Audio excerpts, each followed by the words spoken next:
Welcome into 49ers Access. My name is Sterling Bennett, and we are celebrating day one of NFL free agency because the San Francisco 49ers made not one, but two signings today, including that veteran wide receiver and future Hall of Famer Mike Evans is joining the 49ers, and they improved the offensive line depth by signing VeDarian Lowe from the New England Patriots. We'll get into both those signings, what they mean for San Francisco. Are they good? Are they bad? What are the positives? What are the negatives? We'll also get into the rumor mill. There was a weird report to begin the day. Are the Niners going to trade Trent Williams? We're also going to look at Mac Jones's trade market because there have been some quarterbacks that have come off the board. Getting into all that, so don't forget to like, share, and subscribe to the show. And let's dive in to day one of NFL free agency. And there are still players being signed as we speak. So if something happens, put it in the comments and drop your thoughts on the Niners' day of free agency as well. But let's get into what was a very eventful NFL morning. I don't know about you, but I love free agency. I wake up, I have my coffee at hand, I have my phone ready to go, fully charged with the charger cable next to me in case something happens because I do not want to miss a thing. The minute the clock struck 9 a.m. Pacific time, I was locked in, ready to go saying, what does the NFL have in store for us in 2026. The new league year starts on Wednesday, so these deals aren't official just yet, but the San Francisco 49ers got things kicked off around 11 o'clock on the West Coast by signing future Hall of Fame wide receiver Mike Evans to a 3-year, $42.4 million deal with $16.3 million in guarantees and a contract that can grow up to $60.4 million in total value if you include the incentives that he could or could not reach by the time his deal is over. But when I saw that, I don't know about you, but I said, wow, I cannot believe the San Francisco 49ers actually signed Mike Evans. And this deal has been overall seen as positive in the fan base, although there are some that view it as a negative thing, and we'll get into why that could be. There is some good and there is some bad. But this, to me, was a move San Francisco had to make. Now, it didn't need to be Mike Evans. It could have been Romeo Doubs. It could have been Alec Pierce for $28.5 million. It could have been another veteran wide receiver on the market, but because it was Mike Evans, this told us a lot of how San Francisco views this upcoming season and the two that ensue, which would encompass Mike Evans' 3-year contract. So what does it mean for San Francisco? One, they got a heck of a deal. Let's talk about that first because we'll get into Mike Evans, the player, what he can do, what he can't do, what he brings to the table at the ripe age of nearly 33 years old in his first year of the contract. But man, this was a big day for wide receivers. And the more we learned about Mike Evans' contract, the better it got. Initially, the reporting was, oh, they're giving him what Ayuk got just for less money or for less years. So $27 million a year roughly, right? That wasn't the case. So we all thought, oh, $81 million. Oh my God, what an overpay. But as the day went on, we learned Mike Evans' deal may have been the best bargain of free agency amongst the wide receivers because Alec Pierce signed for $28.5 million. Goes back to the Colts. He was the big fish of free agency, got paid like that today. Michael Pittman then gets traded from the Colts to the Pittsburgh Steelers and immediately signs a new deal for $19.5 million per year. Wanda Robinson signs, he goes to the Titans for $19 million. Rashid Shaheed goes back to Seattle for $17 million. And Jalen Naylor goes to the Raiders for $12 million. Meanwhile, Mike Evans signs for a measly $14.1 million per year. You may not like Mike Evans.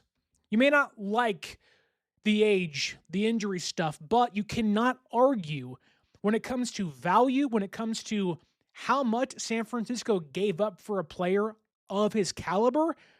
This is a phenomenal deal for the San Francisco 49ers. Keep in mind, $14.1 million AAV is not guarantees. It's simply just how many years and the total divided by, and it's what you're getting per year, which is not an exact figure, but still, it's the average, right? But $14.1 million a year is half of what Brandon Ayuk got 2 years ago and played 7 games, then quit. It is under what Juwan Jennings has been asking for since last offseason by the 49ers, and it's almost the exact same deal and is actually cheaper than what Cooper Kupp signed for with the Seahawks last year. That's what I mean when I say it's a bargain. It's a great deal. This deal that Mike Evans signed today is almost shocking how little he got after being a multi-time Pro Bowler. He's going to be a Hall of Famer, and he's still very much able to be Mike Evans. Yeah, he's not 21, not 22, but 2 years ago, he was a phenomenal wide receiver holding things down as the WR1 out there playing the X in Tampa Bay. Like, people feared Mike Evans 2 years ago, and he signed for $14 million, less than Wan'Dale Robinson and Rashid Shaheed per year. That's crazy.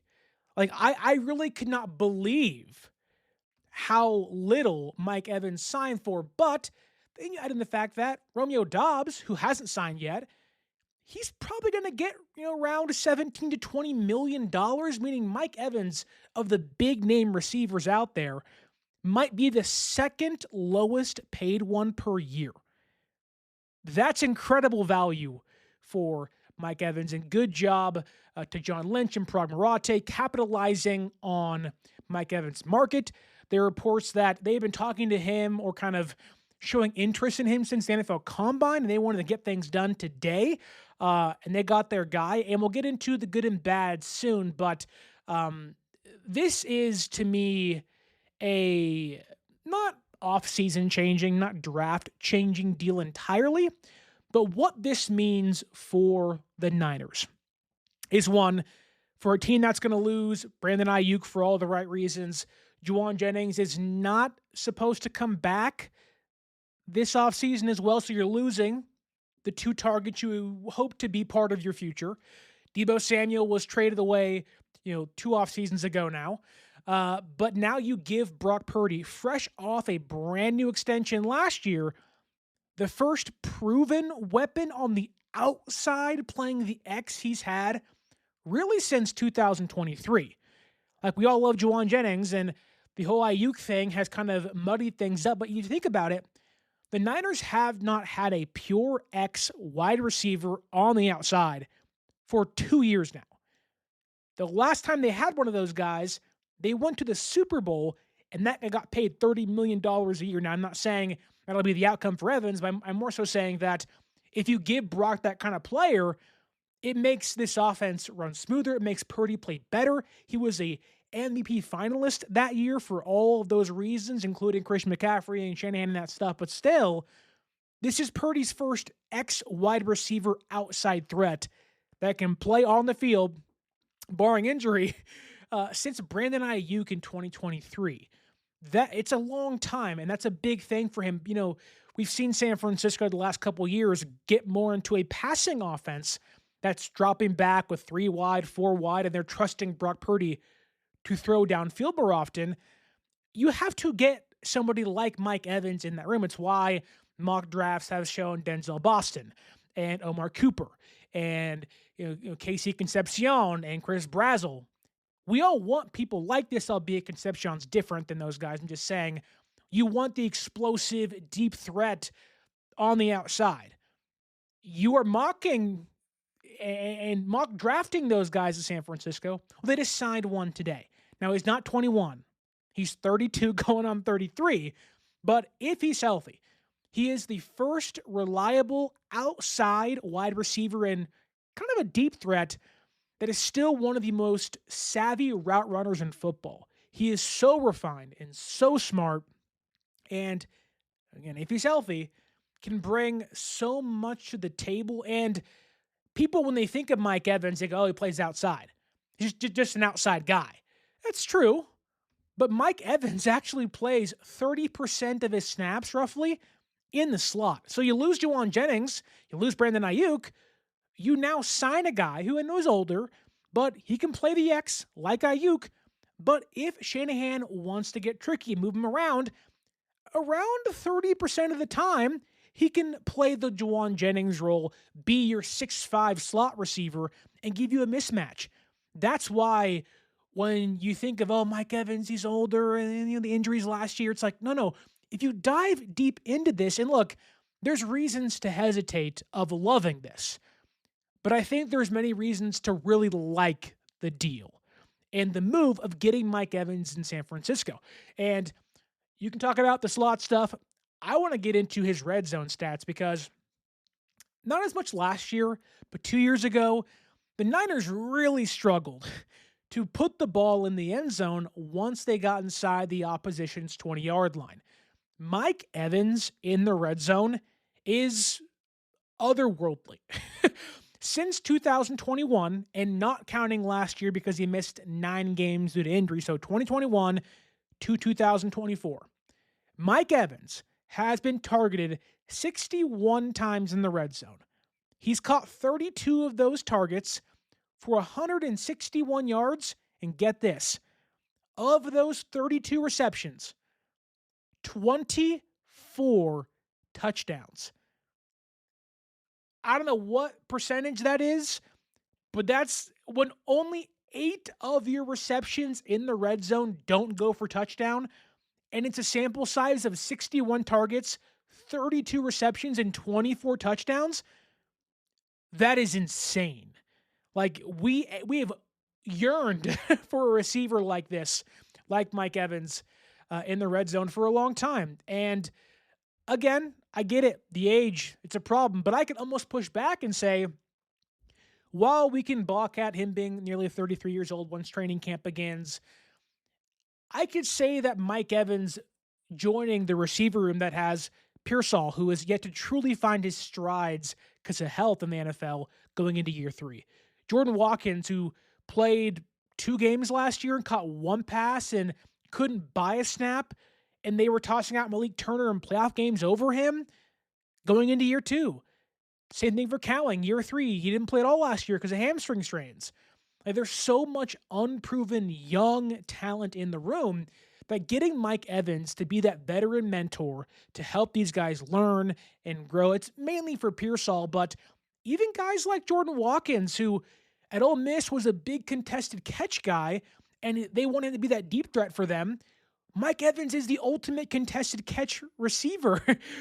Again, he's older, I get it, but in his youth, this dude was mossing people and still is mossing people on a consistent basis.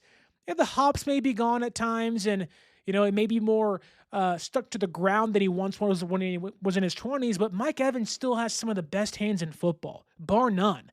And when you talk about fighting through contact over the middle of the football field, going up and getting the football, high pointing the football, one of Purdy's favorite things to do is high point a football. Mike Evans is that guy for the San Francisco 49ers. And kind of going back into the mentorship thing, losing Juwan Jennings really stinks, right? What he brings to the Niners in the locker room, being that guy, and what he brings on the field tenacity-wise, you can't match it. That's Juwan Jennings. But when you talk about losing Brandon Ayuk, you can talk about the play, the Purdy and Ayuk chemistry, what you're losing from a 28-year-old should have been elite receiver, right, for the next 4 or 5 years in San Francisco. All that stinks.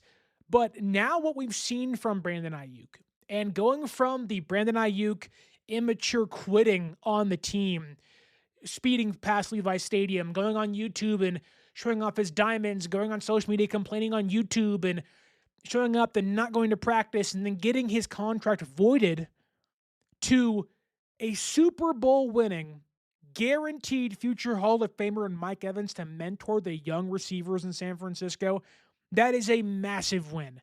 Yes, on the field, but in that locker room, he's a passionate, older player that wants to win, gives it his all, and will be out there gutting it out every single day in training camp with the young guys, pushing them.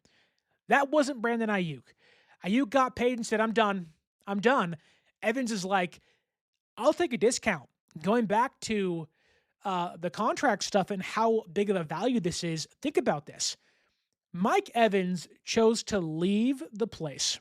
He was drafted and caught 11 straight 1,000-yard seasons that he still had a home in, that he had never played elsewhere before, and the team that was still trying to retain him. Tampa Bay wanted Mike Evans back. They tried to get Mike Evans back as much as they could. And Mike Evans chose to leave the Buccaneers home, comfortability, where it was safe, where he knew every street corner. He knew the security guards, the janitors, the gas station attendants. He knew everybody in that town. He was a god in Tampa Bay. He chose to leave that because he wanted to play with San Francisco, be coached by Kyle Shanahan, and be quarterbacked by Brock Purdy. It is so important to point out that Mike Evans chose the Niners over the Buccaneers, chose the 49ers, chose Brock Purdy, and chose Kyle Shanahan. He wanted to play with and be quarterbacked by Brock Purdy. It matters so much. Like, you can't just ignore the fact that Mike Evans, who had no reason to leave Tampa Bay, cushy job, a lot of money, no state income tax. He was like, screw that. I'm going to go to the highest tax state, not named New York, in the country, and take less money to go. Like, Mike Evans wanted to leave Tampa Bay to become a San Francisco 49er. Not for 1 year, not for 2 years, but for 3 years now. Guarantees change what that could be when it's all said and done. But Mike Evans chose the San Francisco 49ers. He chose it because one of two things. Yeah, quarterback, coach, all that stuff. But he believes this team can win a Super Bowl. Now, that may sound far-fetched to you, but NFL players think a lot differently about the San Francisco 49ers and this regime and this quarterback than maybe you or I do. They watch what San Francisco did last year against Philadelphia in the playoffs and said, oh, if Purdy has some weapons, there's more upside there. Now, I'm not going to say they're going to go all the way this next year, but Mike Evans wouldn't sign in San Francisco and waste what could be the last contract he ever gets in the NFL to be a castaway out here in the Bay Area. He's not going to do that. By no means, not going to do that. Like, there's no way. I also think, moving along here as to what the move means for San Francisco, inserting Mike Evans into this offense, this also takes pressure off of the 49ers to have to draft a wide receiver in the first 2 rounds. They still might, but you can sit back in round 1 and say, let's take the BPA. Let's find our 3-tech defensive tackle. Let's get an offensive lineman. I don't know. You can find other things, get an edge rusher. It alleviates the pressure of like, oh my God, we have to get a receiver. We have to get an edge rusher. We have to find all these holes. It fixes one because Mike Evans is a guaranteed starter when he's healthy. And I see many of you here in the YouTube chat talking. I want to go back to the very top. The 49ers 2025 says this: I don't like the Evans signing. Niners need to get younger. I don't think this move makes them a contender. Our O-line is in shambles. Why can't we just get young players? Kyle is really insecure about that. Well, I think it goes both ways. Yes, Evans is older. They added some depth at offensive line today, but left guard has to be addressed. We'll see what happens in the upcoming days. Elton Jenkins is still there. There are some names on the market still that can get signed. So don't fret. It's day 1 of free agency. It's not day 25 of the offseason. So, let's be patient. But I do think that the Niners in this case are like, if we get Evans, we have a proven guy. Getting a proven guy matters. Like, Wanda Robinson isn't really a proven player. He could be an ascending player, but Mike Evans is, if healthy, if out there, gonna give you like legit offensive production, right? Marvel Television's Wonder Man, an 8-episode series, now streaming on Disney+. A superhero remake, not exactly what we'd expect from an Oscar-winning director. Action! Simon Williams, audition for Wonder Man. I'm gonna need you to sign this, assuming you don't have superpowers. I'll never work again if anyone found out. My lips are sealed.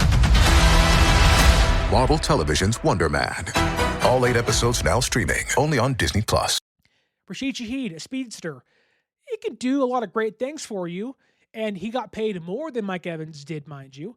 But he's more of a return man, gadget guy, not a true X wide receiver. Alec Pierce getting $28.5 million. Well, I'm not paying that. You wouldn't pay that. They have too many holes to fill to give one guy nearly $30 million. Michael Pittman, okay, maybe, but that's kind of a number 2 guy, and I could have been convinced into that, but doesn't really fit the mold of a Shanahan guy. Not really a Shanahan type receiver. And then there's Jalen Naylor, who I think San Francisco would have liked a lot, but Mike Evans fits more of what they want to do. Now, it'll be interesting to see what Romeo Doubs, where he goes, because San Francisco still has some money, and they could still sign a wide receiver. Now, I don't think they will, but I think they could. Kendrick Bourne left today for the Cardinals, so maybe there's something out there for the Niners to grab onto. Sky Moore is still out there. Bring him back as a return man. Like, there is things they can do at receiver, but by all means, Jesus saying that Mike Evans is washed, this is Julio Jones, you're incorrect. Julio Jones in Tennessee, Julio Jones in Philadelphia, no. It's not the same thing. Mike Evans was good 2 years ago, and even last year when he was healthy was still productive, just wasn't healthy enough. Mike Evans can't move is the next comment, and Pierce is now a featured receiver 1. This is Mike Evans' farewell tour. The latter comment, sure. But I do think that people saying Mike Evans is washed, or he can't play, or he's not good anymore, or he can't bring you something of value, I think it's wrong. I think that the San Francisco 49ers, if Mike Evans is healthy, if you look at the stats and the analytics of Mike Evans being on the field to being not on the field when he was in Tampa Bay, it's miles apart. Going back to 2021 onward with Tampa Bay, so since 2021, when Mike Evans was off the field, the EPA per play for the Bucs was negative 0.035. Success rate, 46.5%. It's not good at all. When Mike Evans was on the field for the Buccaneers, playing X, the big slot in the red zone, the EPA jumped up to a positive 0.085. Good numbers, very good numbers, with a 51% success rate. He is a game-changing player. Defenses have to scheme up and look out for Mike Evans. And kind of going back into,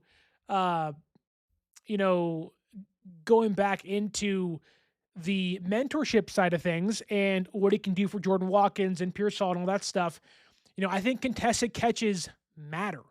I think being a deep threat matters. San Francisco's needed that deep threat for a long time, and while Evans doesn't have the speed he once had, never really had amazing speed, but was a very solid deep threat, I think Jordan Watkins of the bunch, if things can click, Mike Evans may have a pretty big role in that, because Mike Evans has been a deep threat god in the NFL. Now, I'm counting 20-plus yards downfield. That's really kind of the baseline for a deep throw. It's not 50, it's not 40, but 20-plus yards downfield on those receptions of 20-plus yards downfield since 2021. Mike Evans in 21 had 12 receptions of 20-plus yards for 338 yards and 4 touchdowns, and was the highest rated contested catch wide receiver in the NFL on those passes. 2022, 12 receptions, 418 yards, 3 touchdowns, the 11th highest ranked contested catch wide receiver. 2023, 14 receptions, 484 yards, and 7 touchdowns, the 19th highest ranked contested catch receiver. And 2 years ago in 2024, his last full healthy season, 7 receptions, 220 yards, and 4 touchdowns. Once again, the 15th highest rated contested catch receiver. Body control, going up and getting the football. The dude knows how to utilize his body, utilize his frame, ward off and box out defensive backs, and those things are so desperately needed on this offense. Brock Purdy and Juwan Jennings were known for, F it, Juwan's up there somewhere. He's 6'3". He can jump a little bit. Give him a chance. Brock Purdy wants guys that can simply just allow him to give them a chance. Mike Evans is the receiver you want in a Brock Purdy offense. Now, you can argue Denzel Boston, Malachi Fields. You can argue other people that are younger would be better simply because the contract, they're younger players, there's more years of control, less risk of injury. However, with the way this deal works itself out for $14 million a year on average, which isn't really what it is because of guarantees, but man, I don't love the Mike Evans contract because, I do want a 21-year-old Mike Evans. I want to draft an amazing wide receiver, but younger doesn't always mean better, right? You can go draft a guy at pick 27, that guy can suck. We've seen it in San Francisco plenty of times in recent seasons. You can draft a guy round 1, round 2, round 3. They never play. Now, you can look at, how bad the team is drafted and how they've kind of developed receivers in the past and kind of, scoff at that. That's fine. But wouldn't you rather have a proven talent to at least give you some cushion to find the next guy? To maybe in round 2, Chris Bell. Maybe it's Bernard from Alabama. I don't love the Mike Evans signing, but when you look at it, it's really hard not to at least like it and go, okay, I can see the vision. I can see and kind of give it a chance because, by golly, the stats are phenomenal. The numbers are great. And, if you think about it, Mike Evans brings so much to the team, so much to an offense. Yes, they have to improve the offensive line still. There are still holes on defense for sure. I don't think they're done in free agency. I'm not sure how far they'll go and how much they'll sign. But still, Mike Evans may go for, 700 yards and, 6 touchdowns, 7 touchdowns. Okay, fine. If that's cheaper than what Juwan Jennings can give you, if that's cheaper than and equally as productive or even more productive than Mike Evans or than Juwan Jennings can give you, then man, it's not as if this is a bad deal by any means. Yes, they have more work to do, but Mike Evans being the kind of thing that kind of gets the engine started of the offseason in free agency, it's a good move. Really good move. But I see your comments in the YouTube chat. I see them all over social media. There are drawbacks, right? Mike Evans will be 33 years old in training camp. That's old. It's really old for a wide receiver. Now, we've seen receivers that are 33 go off. How old's Devontae Adams? Was he 32 last year? He had a great year with the Rams. Why couldn't Mike Evans have a similar season? I think that's what he believes he can do with the San Francisco 49ers. Now, there is injury stuff, and when you sign a player that has injury issues and you put him in San Francisco, and we know the substation stuff and we know the EMF waves and at least the hamstring strains that Mike Evans has had mainly last year and a broken collarbone, but the hamstring strain stuff really scares me because this team is not known for recovering well of hamstring strains. Cowing, Yetur Matos, Grendo, soft tissue injuries are a problem. And if I'm Mike Evans, I'm like, let me train with Bosa in Florida. I'm not coming. I'm not coming until I have to. So there are some concerns. There are some drawbacks in the room. But I really do believe that despite the cons that Mike Evans can bring, the value of the deal, $14 million per year, the lack of guaranteed money on the contract, this can turn into a 1-year nothing burger if it goes wrong. And if it goes great, you have a future Hall of Fame receiver in your room in the twilight of his career, still producing for you in big moments that can be a red zone threat. That can be a phenomenal contested catch receiver for you on the outside. That can be your big slot receiver. Like, he's so smart, so savvy, knows where to be. And I don't have it here on my notes, but I can bring it up for you. Mike Evans against man coverage, something San Francisco has lacked the ability to beat in previous years with Pearsall and Brandon Ayuk being injured and Deebo Samuel and guys like that. Mike Evans has been tremendous against man coverage since 2021. From 2021 to 2024, Mike Evans has totaled 105 receptions with a 67.5% reception rate for 1,401 yards, 19 touchdowns, and a 121 passer rating when targeted against man coverage. That's insane.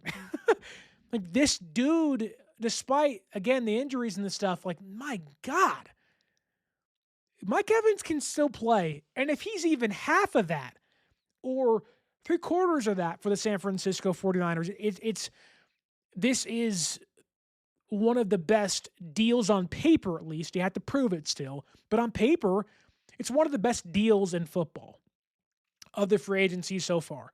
He can go over slants. He's going to be more towards the boundary and going to be more towards the seam than an over the middle, kind of dog like Jennings and Kittle and guys like that are. But man, like, it's not like Mike Evans still can't play. And this, that, and the other. JCOH TV says, shoot, a rookie playing in Tampa year one is why the Bucs aren't budging about it. That's not true. It's not true. Now, you can make a mention of money and the Bucs not being like, oh my God, we lost Mike Evans, but they tried to bring him back. They wanted to bring him back. Mike Evans, I think, turned down more money from the Bucs to come to San Francisco. So, I get what you're saying. Like, they have Ibuka and they have Godwin, so, they are moving on clearly. But I do think that the Bucs did make an effort to bring him back, and you saw the Bucs beat writers today in their media of like, oh my God, Mike Evans just wanted to get out of here. He wanted the new challenge. He wanted to test himself and just leave Tampa Bay, and he chose San Francisco. So I like guys that want to be in San Francisco. I like guys that can play like Mike Evans can. Sure. Would I have wanted somebody 22? Yeah. What, did I have my pick of the litter? Sure. But you cannot balk at this trade or signing because it's also insanely cheap. If it was $27 million, then I'm complaining. Then I'm pissed and angry. But at $14 million per year on average with like nothing guaranteed, basically, it's like, yeah, this is like you can't say no to this. Any team makes this deal. Any team besides the Rams probably make this. Like, everybody makes this deal. Seattle makes this deal. Everyone makes this deal. The Bucs are mad they didn't get this deal. But that's enough for Mike Evans. He can still play. Do I love it? No. But he's a damn good receiver that's going to play for a damn good quarterback and a damn good head coach and a damn good play caller. And that, to me, means some magic. Purdy's better than Baker Mayfield. Shanahan's better than what the Bucs had calling plays last year for them. It's like, so, I don't know. I think there is a lot the Niners can get out of Evans that has been seen plenty of times by him in his career, but those that are anti the move, man, I just think that you're complaining about nothing. Now, if he gets hurt, then I get your point. But, barring health, Mike Evans is a very, very, very good player and can still give you a lot and has much left in the tank that I think some fans are being too negative about, or at least not believing in just yet. But moving on to the next signing on the day for San Francisco. But first, I do want to mention that if you want to go see the NBA, playoffs around the corner, season's winding down, Baseball, full swing. WBC, spring training, opening day is 1 month away. Concerts, weather's getting warmer. The Daisy Dukes are out, and the sundresses are almost here. If you want to go out there and have some fun in the next few months, use our promo code 49ersaccess, 49ERS. ACCESS at SeatGeek.com to save yourself $20 off your first purchase. Again, 49ERS ACCESS at SeatGeek.com to save yourself $20 off your first purchase. I love SeatGeek. It is the best place to find tickets. I use it all the time. My wife and I want to go to baseball games. She wants to go to concerts. You can save some money. Gas is like $5 again. Save some money at SeatGeek.com by using the promo code when you buy sporting tickets or concert tickets this spring and summer, and support the show. In the meantime, want to give a quick shout out to Joseph Ernberg in the YouTube chat, always lively in there. Strawberry Reacts, dang fricker, having a good time. And here's Joseph. Hi, Sterling. Evan's about to eat. Love the show. Go Niners. Joseph, I know me and you disagree a ton on a lot of things, but always appreciate you being in there, chatting up, having a good time. And of course, love the $2. That'll pay for my wife's Starbucks in the morning. So I appreciate you and happy you're in here having a good time too. Down in the well, also in here as well. So many more of you having a good chat on a, Tuesday? Monday? Monday afternoon? The days are flying by.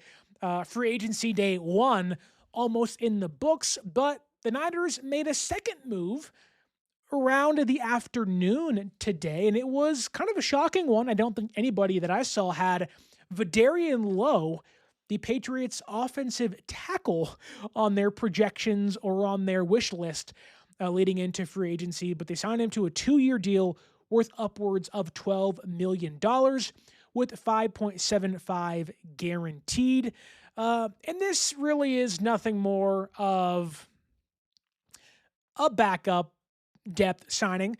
San Francisco likely didn't want to rely on Brandon Parker being a practice squad tackle. Austin Pleasance probably should be a practice squad player, not a legit swing tackle for an NFL team. Although he played okay, but again, a very steep decline from Trent Williams to Austin Pleasance last year, mainly against the Bears and especially against the Seattle Seahawks. But VeDarian Lowe does have some promise, and he also can play left and right tackle. So I'll admit to you, when I saw it, I said, who? I don't know who that is. Took a deep dive, went to the tape, went to PFF and said, okay, here was my takeaway. He is a veteran player that played 10 games last year. He backed up Will Campbell for the Patriots as their left tackle. But he played 10 games, played about 317 snaps for the Patriots last season.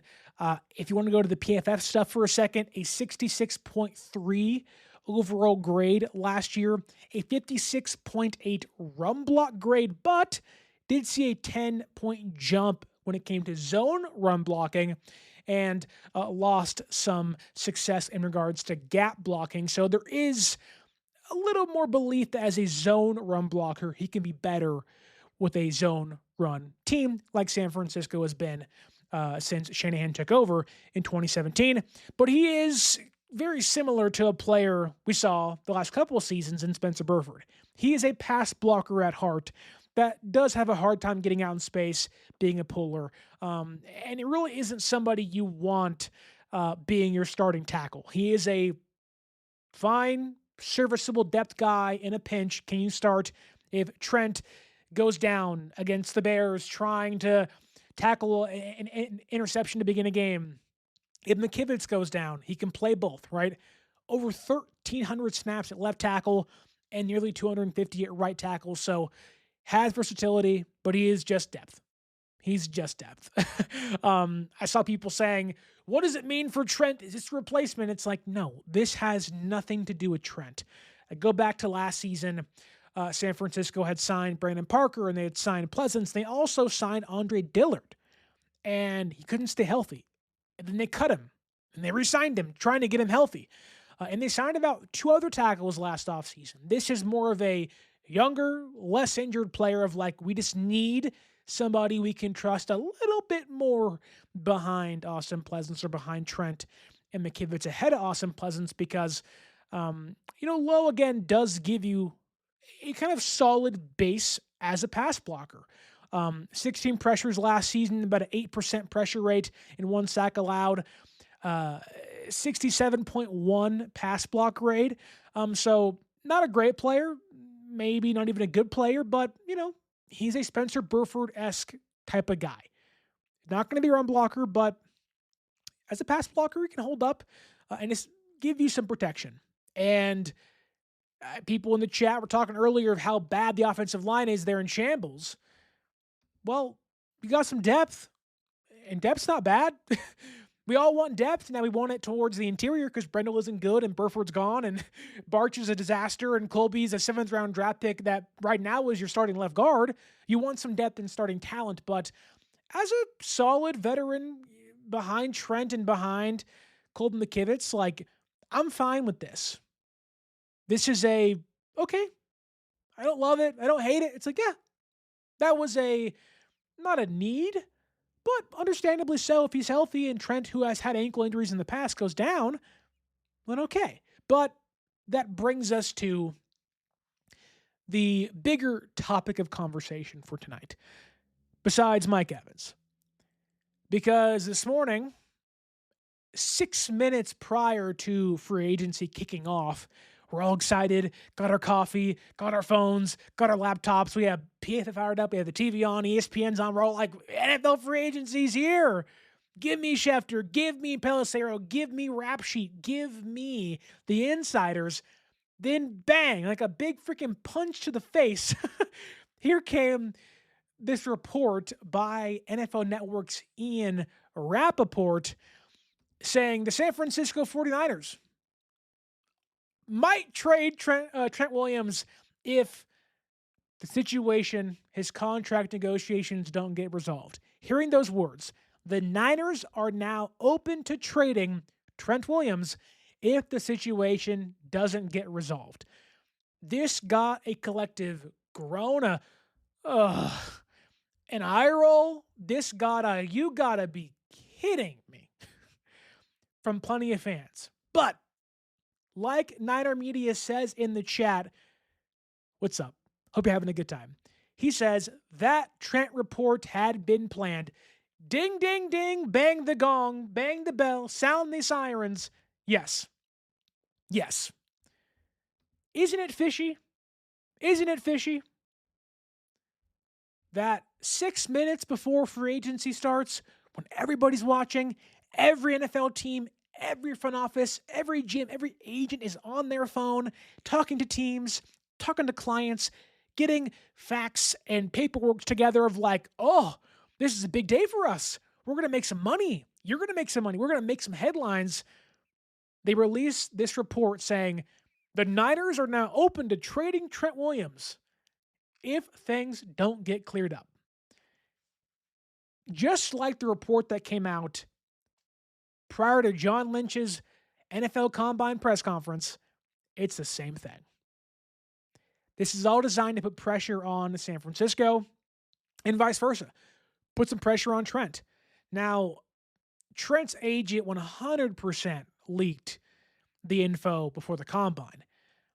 I'll let you decide who this benefits. I think it almost benefits nobody because the Niners have no leverage.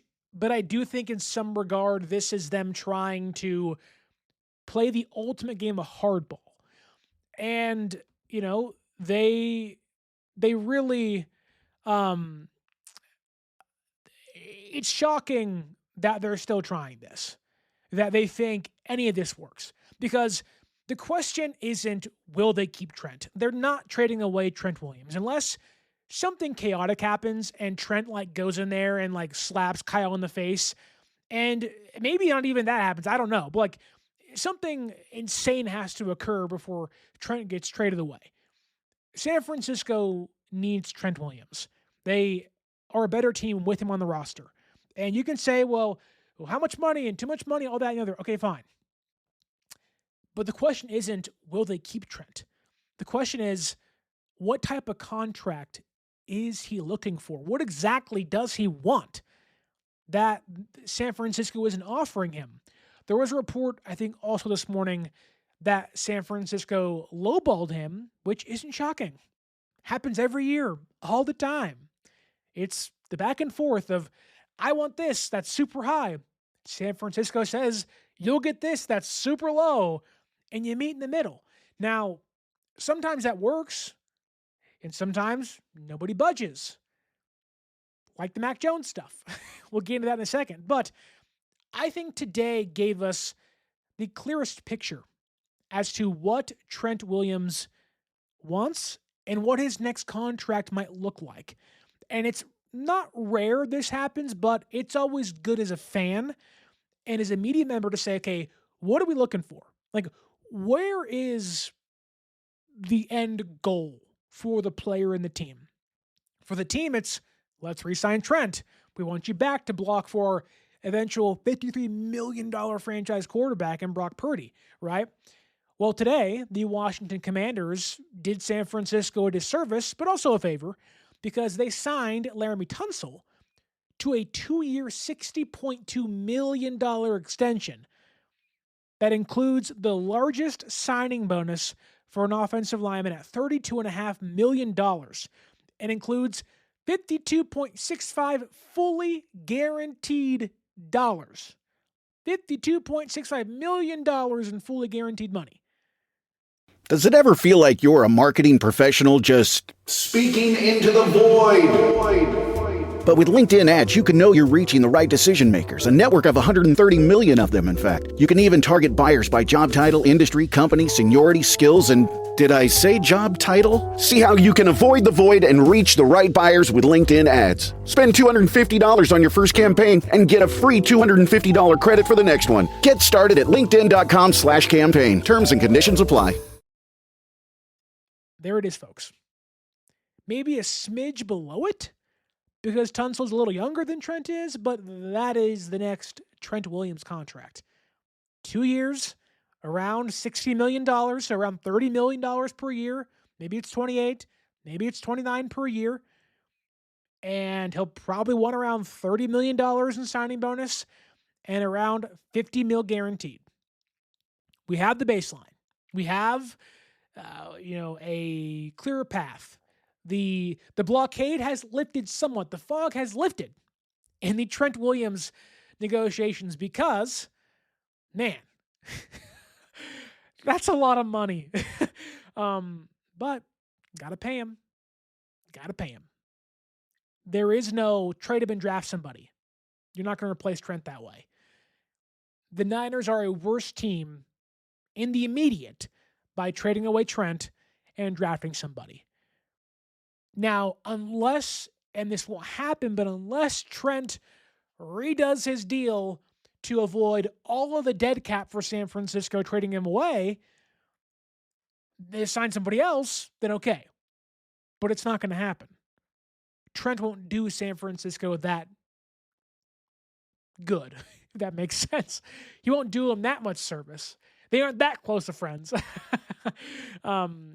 But, I've seen some fans out there that are tired of this. They're annoyed. Media members are like, oh, my God, it's every single year with Trent. I would just say, hold on. It'll be okay. I know it's a lot, and the news is rarely good because it's a player you paid a ton of money wanting more money. Trent and Nick Bosa are cut from the same cloth. Whenever you give them an inch, they're taking that mile. And Trent, in this case, has every reason to. He was great last year. He hasn't declined. Maybe he isn't the best left tackle in football anymore, but he was like top 3 last year. Trent hasn't had this steep decline. He hasn't, Father Time hasn't called him yet. Maybe he paged him. Maybe he faxed him. Maybe hit him on Kick Messenger. I don't know. It's MySpace. He ain't called him yet. He isn't knocking at the door just yet. And Trent's like, look, until that time comes, give me my money. He is John Malkovich. Pay that man his money. And the 49ers ultimately are going to have to. There is no other option. They can turn left, nothing there. Turn right, nothing there. Turn backwards, it's Austin Pleasance, and now it's VeDarian Lowe. It's not what you want to be staring at as your starting left tackle entering a year in which Mike Evans indicates we're going for it. We're going for it. Mike Evans, you don't sign Mike Evans unless you're trying to win a Super Bowl. You're going to sign Trent to add on to that. So there's a lot there, but I wouldn't look too much into it. However, I think the bigger news is the Niners now have a clearer picture as to what Trent wants. It's the Tunsil deal. And now as fans, we also know. Niner Media says, Sterling, get to the gym, buddy.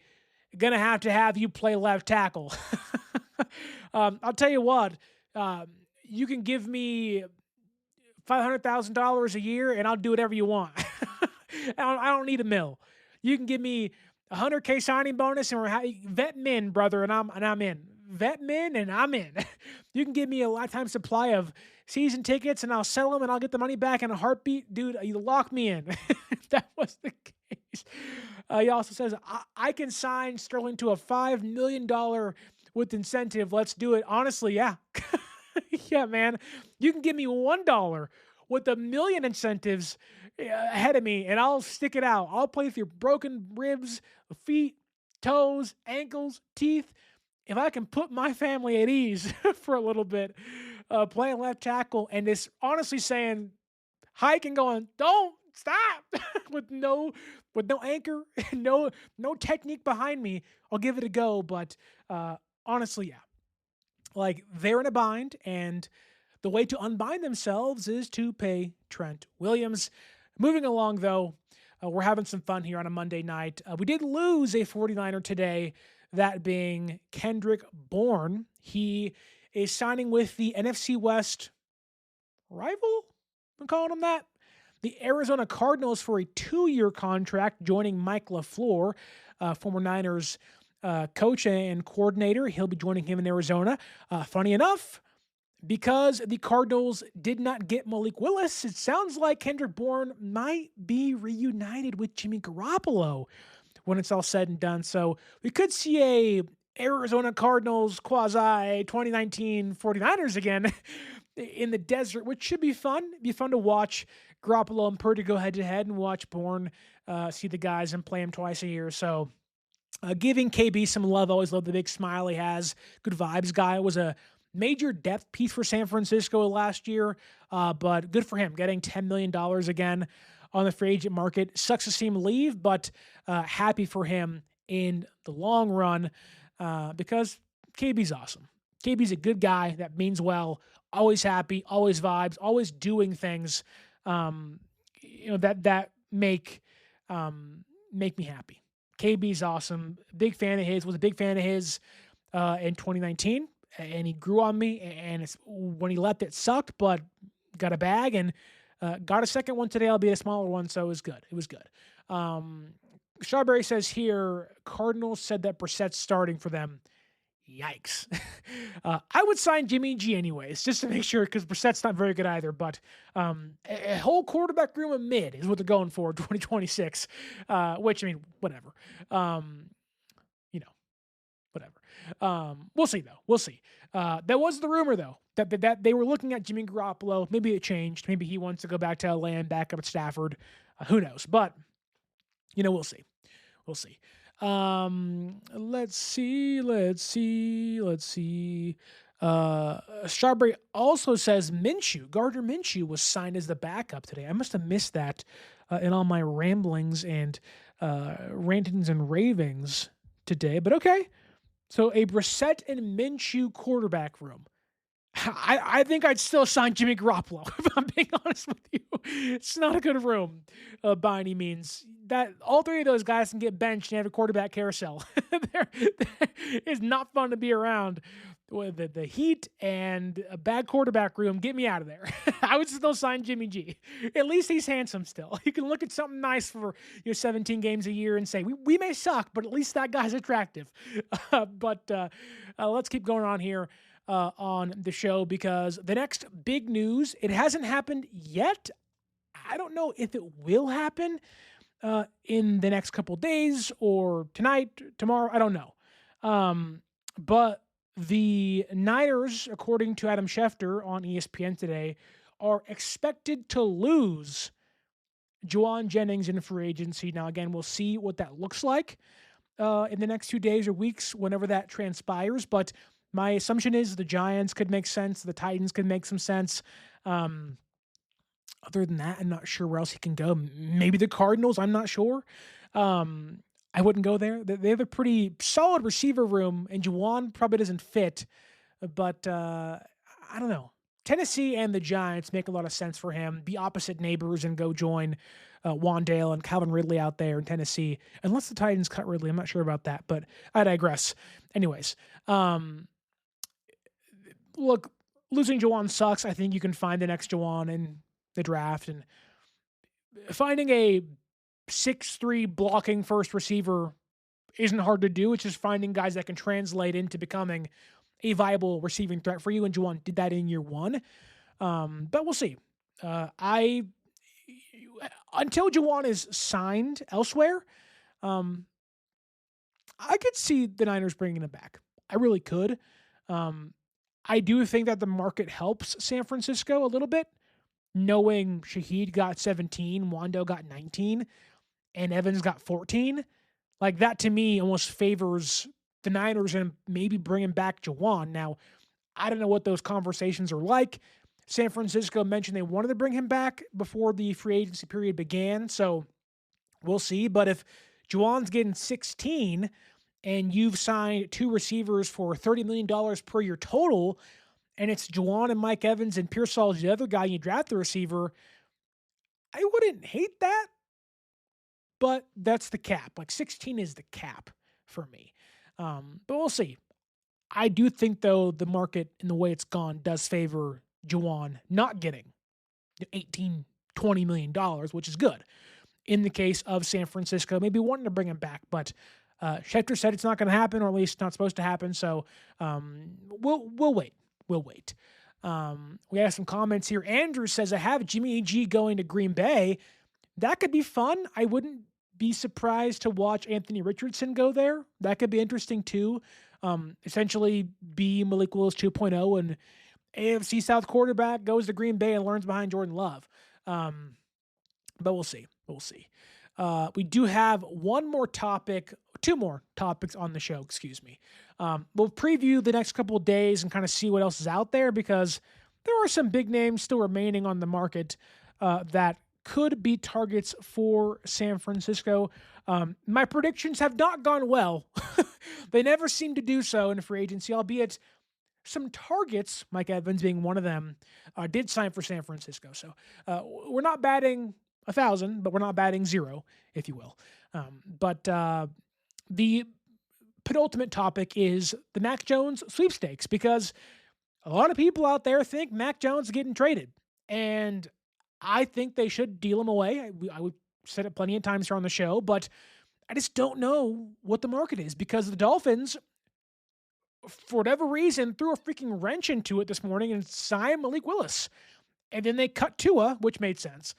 But then Tua goes to Atlanta, so the Dolphins aren't getting Mac Jones. The Raiders are getting Mendoza. The Falcons get Tua and Penix, which is the 3rd worst quarterback room in the entire league. It's like Jets, Falcons. Pretty bad QB room. Cardinals are in there too, of course, because they haven't signed Jimmy G yet, obviously.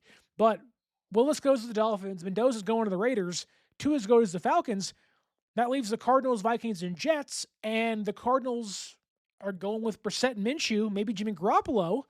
And the Niners aren't going to trade him to the NFC West. The Vikings are kind of still cap strong, but love Kyler Murray. That seems like it'll get done soon. The Jets have been rumored to want Geno Smith and Carson Wentz. Then it's Pittsburgh, who is waiting for ayahuasca man himself, Aaron Rodgers, to get back from the darkness retreat and get on Pat McAfee's show on ESPN. So I don't know, like, if Kyler goes to the Vikings, Mac Jones ain't getting traded. I have a hard time believing the Jets are like, yeah, Mac Jones, for a second-round draft pick. Now, they signed a lot of people today. Maybe they view, the Dolphins as worse than them, albeit not sure about that with Aaron Glenn as head coach. I just don't know what the market is. And with the Dolphins signing Willis and then Tua leaving for Atlanta, and now the Cardinals are kind of like on the outs of everything, which they always kind of were, it leaves 3 teams, and I don't think Pittsburgh wants him, so I don't know. Mac Jones probably staying put. But the reason I bring it up is because it's a market update of things changed. Although some of the teams remain in play, it's the Jets, Vikings, and Steelers. And I told you last week, I don't think it's happening. I don't think it's happening. We have some more questions. Andrew asks, has Bourne been the only Niner signed elsewhere? Yes. We'll see. That'll change soon. But yes, as of right now, he is the only Niner signed elsewhere. And I'm assuming they're not going to get a compensation pick because they signed Lowe and Evans. We have some news, some breaking news. The Patriots are signing former Jets offensive lineman Elijah Vera Tucker. Thank you, Niner Media. And thank you, Mike or Ian Rappaport from NFL Network. So another offensive lineman target off the board for San Francisco. I didn't have Elijah Vera Tucker as a target for me. I thought he'd be too expensive and too injury prone. So he wasn't on my board, but many people out there said I want Elijah Vera Tucker, but he has now gone to New England. So some breaking news on the show, somehow related to San Francisco, but not directly. But still names out there. There is some of my target list getting into previewing the next few days or so and answering, let me see whose question it was earlier in the show. Strawberry Reacts says, Sterling, are there any free agent targets still available you're interested in? Yeah, a lot. There's a reason I mentioned 40 people the Niners could target. Unfortunately, they were burned by the Titans trying to get John Franklin Myers. Those teams duked it out for his services. Titans won that deal, so that sucks. So I think Logan Hall, who was the Buccaneers' defensive tackle, defensive end last year, can make a lot of sense for the 49ers and Raheem Morris's scheme. Clavon Chaisson still out there from the Patriots. I didn't see him sign just yet. Ebiketie from the Falcons still out there. DJ Wanham could make some sense on the defensive line. Al-Quadin Muhammad could also make some sense. Don't think he's signed just yet. Leo Chanel, linebacker for defense. Jack Conklin, linebacker. Caden Ellis, Falcon linebacker, could also make some sense. And the big one, the safety, Jalen Hawkins, unsigned after day one thus far. That's the guy I want. That is like the one dude where I'm like, bring him to San Francisco if you can, because that dude can play. Safety's a big need, so I'm hoping that if anything would happen today, tomorrow, tonight, while I sleep, tomorrow during my surgery, I don't know, that Jalen Hawkins finds himself in San Francisco, because that dude can play. Ball hawk, good in coverage, good against the run, move him around, slot, free safety, in the box. Like, you want versatile playmakers. Hawkins is that. On the offensive side of things, if I can find my notes in front of me, yes, I was bummed, Andrew and Strawberry, that Charlie Kohler signed with the Chargers today. I would have loved to see him and Purdy reunited in the NFL, but if I can find my notes, forgive me for here we are. Zach Wilson's still out there. We'll see what Mac Jones' market is. Again, I don't think that'll happen, but we'll see. Would love to see Sean Tucker in San Francisco. Running back, backup, Christian McCaffrey. It's amazing. 8 touchdowns last year. 92 touches. Get him in San Francisco. There's still some tight ends out there, although lower budget ones. Mo Alley Cox is there, albeit wouldn't be like a must grab. On the offensive line, though, Brady Christensen off a torn Achilles. What is he? I don't know, but left guard is an option for him. Dylan Parham's still out there. Like, there are some names out there I think San Francisco could sign. Of that group, Dylan Parham probably is the favorite, knowing that the Niners really liked him a couple years ago. I think it was 2021, I believe. Now he's a free agent, so watch out for that in the next few days. But it's an exciting day. Mike Evans is San Francisco. VeDarian Lowe also added to the group of offensive tackles on the roster. And Trent Williams, I guess, might get traded. He's not. And Mac Jones' market continues to dwindle. Continues to dwindle. And that is day one of NFL free agency. Drop your thoughts down below. What do you make of the deals? Do you like Mike Evans? Do you hate Mike Evans? What's your pros? What's your cons? Are you asking still, who the heck is VeDarian Lowe? I was asking myself the exact same question, so don't be too shy. But also, what do you think happens with Mac Jones, and what other current available free agent do you want San Francisco to sign? Andrew says he wants Emmanuel Wilson as his running back number 2 or 3 behind Jordan James and Christian McCaffrey. You never know what can happen in NFL free agency. Niners signed 2 players. Maybe they can grab some more. I'm hoping for some defensive linemen to improve the pass rush. That has to be addressed. I think that could be tomorrow, and Dylan Parham might make a lot of sense as the left guard. But Mike Evans joins the team. That is the big splash of day one. What does day 2 behold? You have to find out tomorrow and come right back here on the show, because every day this week, if San Francisco makes move, and maybe even if they don't, we are breaking down the first week of free agency, because this is what we live for on the podcast. Thank you to everybody in the YouTube chat. Thank you, Joseph, for your $2 super chat. And thank you out there listening on the audio podcast versions. Don't forget to like, share, subscribe. Leave us your 5-star audio podcast review. You guys are phenomenal. Thank you guys so much. And as always, stay tuned for more. Follow us on social media at 49ers_access is the extra Twitter.